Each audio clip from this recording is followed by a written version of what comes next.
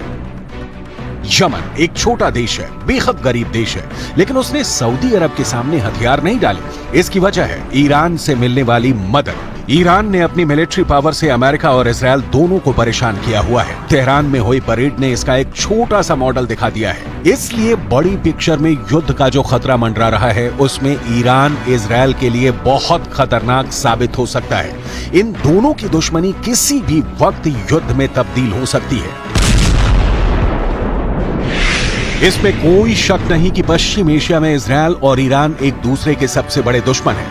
दोनों ही हमेशा एक दूसरे को मिटाने की धमकियां देते हैं। अब इस परेड में अपने अंदर की आग दिखाकर ईरान ने साबित कर दिया है कि उसके खिलाफ चाहे जितनी भी आर्थिक पाबंदियां क्यों न लगा दी जाएं, उसकी ताकत बढ़ती ही रहेगी।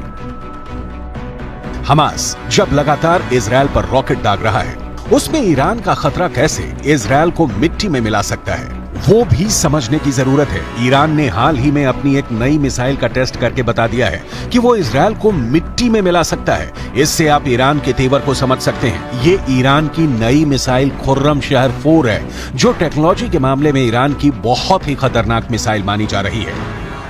ये ईरान की खुर्रमशहर 4 मिसाइल है और इसकी रेंज 2000 किलोमीटर है। ये 1500 किलो तक का वॉरहेड ले जा सकती है और खुर्रमशहर 4 इतनी सटीक है कि यह मिसाइल अपने टारगेट के 30 मीटर के दायरे में ही गिरती है और 13 मीटर लंबी इस मिसाइल को लॉन्चिंग के दौरान ही खत्म किया जा सकता है, क्योंकि जब ये अपने टारगेट की तरफ बढ़ती है, यानी टर्मिनल स्टेज में, इस मिसाइल की रफ्तार करीब 20,000 किलोमीटर प्रति घंटा हो जाती है। इजरायल के किसी भी मिसाइल डिफेंस के लिए इसे रोकना आसान नहीं होगा। इसीलिए इजरायल अब लगातार यहां पर घबराया हुआ है, क्योंकि उसके पास इसका कोई भी विकल्प किसी भी तरीके का नहीं है। ईरान और उसकी मिसाइलें अभी इजरायल से दूर हैं, लेकिन कब ये बम इजरायल पर फटने लगे, इसके बारे में बाइडन भी कुछ नहीं जानते। फिलहाल इजरायल हमास के रॉकेट से जूझ रहा है, जबकि ईरान की मिसाइल तो इससे 100 गुना ज्यादा तबाही मचा सकती है।